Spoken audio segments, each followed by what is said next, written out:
क्योंकि जीते भी हैं। अभी कौन जीते हैं? सारे किसान जीते हैं।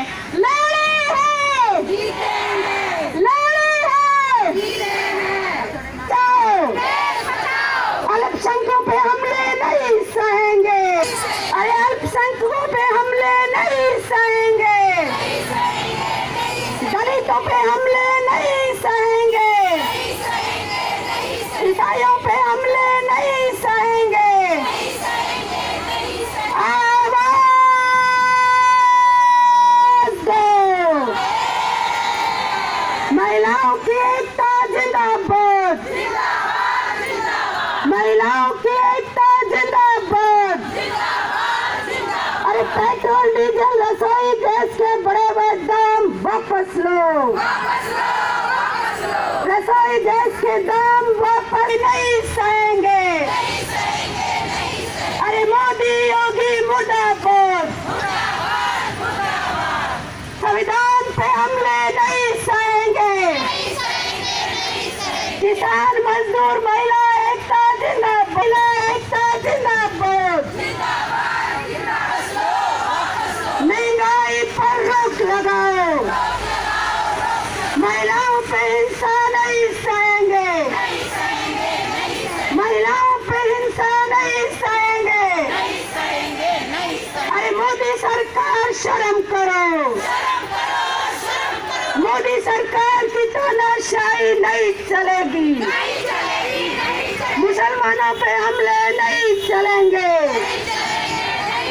ये हमें कर दिया है कि अब हम दिल्ली की सरहदों की बात करते हैं। मतलब हमारा देश एक है लेकिन दिल्ली को बंद कर दिया कि किसान भाई बहन हमारे ना आ पाए। तो दोस्तों आज आप सबका बहुत बहुत स्वागत है।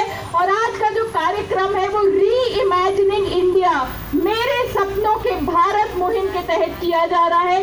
और इसमें हम सारे जितने भी मानव अधिकार के मुद्दे हों उन सबको हम लोग उठाएंगे। और आज जरूरी बात यह है, और इसके ऊपर आप गौर दीजिएगा, कि कार्यक्रम आज 25 राज्यों में हो रहा है। तो मतलब देश में करीबन पूरे ही देश में north south east west north east में पूरे देश में हमारे यहाँ पे कार्यक्रम चल रहा है। और हमने लोगों को क्या बोला?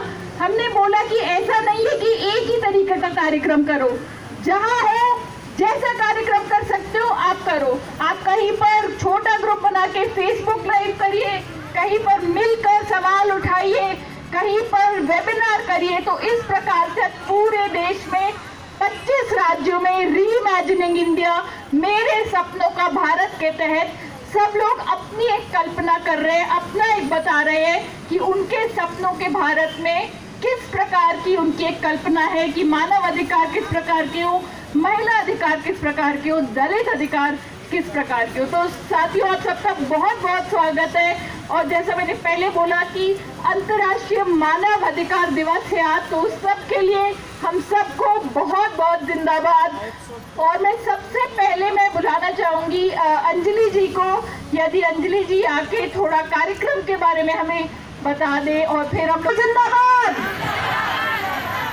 आज अंतर्राष्ट्रीय मानव अधिकार का दिवस है, हम सब जानते हैं।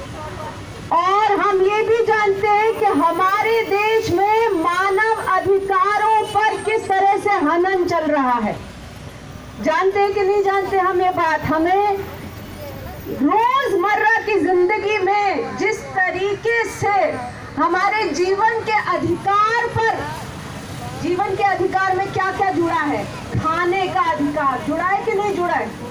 खाएंगे नहीं तो जिएंगे कैसे? कितनी महंगाई हो रही है, कितने परिवार हैं। दिल्ली में हम आज बैठे हैं, 22 राज्यों में आज हमारी जैसे बैठक हो रही है, अलग अलग जिलों लेवल तक बैठकें चल रही हैं और लोग बातचीत कर रहे हैं कि हमारे जो अधिकार हैं उनका किस तरह से हनन हो रहा है। चाहे वो खाने का अधिकार हो, हमारी समानता का अधिकार हो, संवैधानिक हमारे इतने अधिकार हैं जिन पे आज हमला चल रहा है। और अभी भी जो बातें चल रही हैं कि धर्म के नाम पर, जाति के नाम पर बंटवारे चल रहे हैं, और इन सब चीजों के खिलाफ लोकतंत्र में हमारा अधिकार है आवाज उठाने का, है कि नहीं है?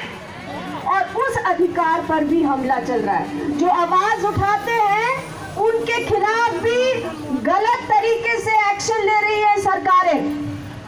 और आज मानव अधिकार के दिन हम सब जुड़े हैं, हम अपनी बात रखेंगे, हम शांतिपूर्वक हमेशा अपनी बात रखते हैं और आगे भी रखते जाएंगे।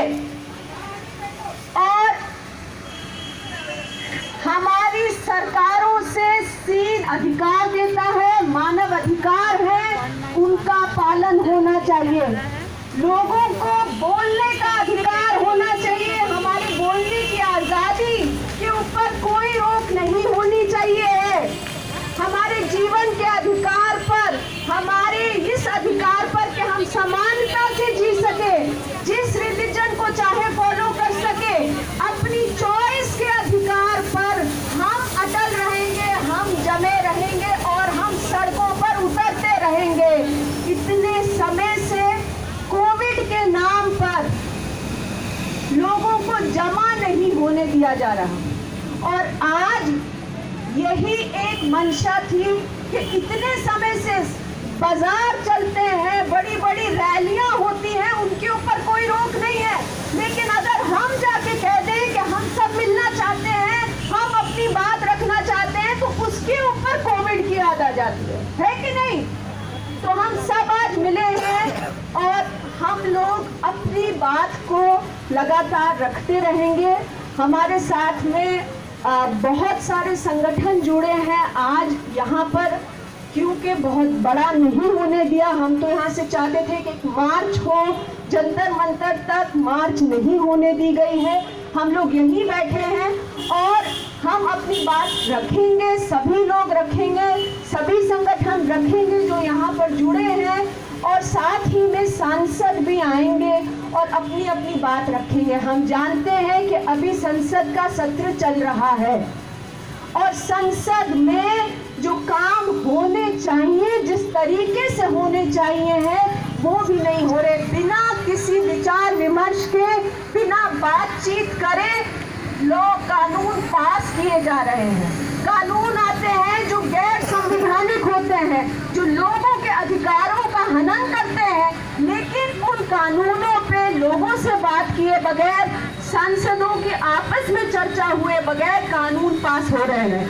हम इन सब चीज़ों के विरोध में आज अपनी आवाज़ उठाने के लिए आए हैं और मैं अब अमृता से रिक्वेस्ट करूंगी कि आप इसको आगे बढ़ाएं। और साथियों, खड़े हैं तो हम जीते हैं। किसानों का आंदोलन जिंदाबाद है और हमने देखा है कि जब सड़क पे उतरते हैं लोग तो उन्हें कोई नहीं रोक सकता।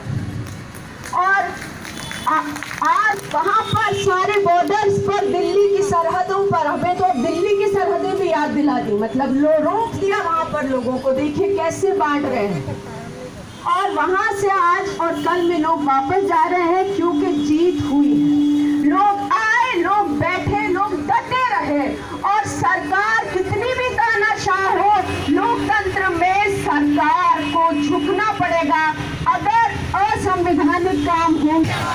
और लड़े हैं, जीते हैं, लड़े हैं और लड़ेंगे, क्योंकि जो अभी गलत कानून है, वो चाहे सीए का कानून हो, चाहे एनआरसी की कोशिश हो, चाहे किसी भी और, ये जिंदाबाद साथियों। रखने के लिए सुष्मिता जी को आपने देखा होगा त्रिपुरा में अभी जब इलेक्शंस हुए थे, किस प्रकार से बीजेपी ने सड़कों पे किस प्रकार से वायलेंस किया, आलों की दुकानों पे, कहीं पे किसी और प्रकार का वायलेंस किया, कहीं पे इस प्रकार का किया कि लोग वहाँ पे इलेक्शन के दिन अपना वोट डालने नहीं निकल पाए। तो सुष्मिता जी लहर भी लड़ रही है, तो आपका बहुत बहुत स्वागत है। सुष्मिता जी प्लीज अपनी बात करें।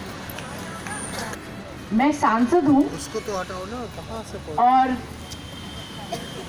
जनता की प्रतिनिधि हूँ।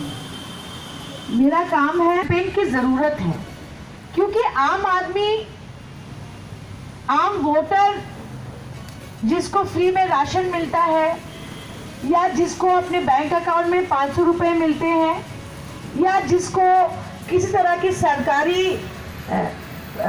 सरकारी कुछ भी मिलता है, उनको समझाने की जरूरत है कि भारतवर्ष में जो माहौल तैयार किया जा रहा है वो सिर्फ राशन पानी या बैंक अकाउंट में 500 रुपए उसकी राजनीति नहीं चल रही है।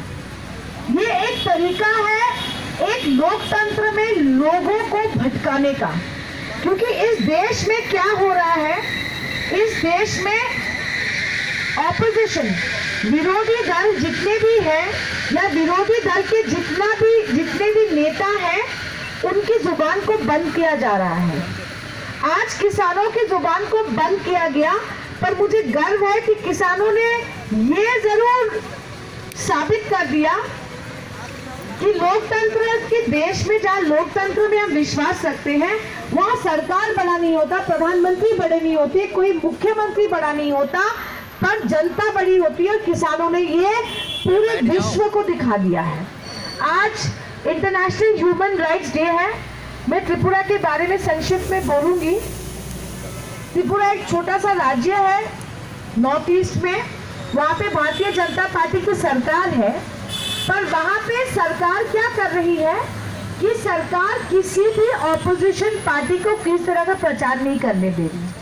जहाँ पे कांग्रेस का कोई मीटिंग होता है, तृणमूल कांग्रेस का होता है, सीपीएम का होता है, भारतीय जनता पार्टी के गुंडे वहाँ लाठी और हेलमेट लगा के वहाँ पर आक्रमण करते हैं।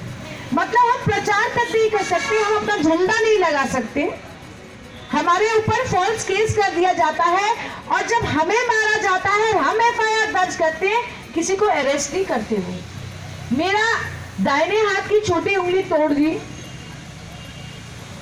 मेरी गाड़ी को तोड़ा गया, मेरे जितने साथी थे उनके साथ मारपीट हुआ, कोई पुलिस एक्शन नहीं हुआ। फिर भी मैं आपको वादा करती हूँ कि बीजेपी की सरकार को हम त्रिपुरा में हराएंगे। ममता बनर्जी जो वेस्ट बंगाल की मुख्यमंत्री है, उन्होंने प्रतिज्ञा किया है कि त्रिपुरा में वो जरूर बीजेपी को हराएंगे।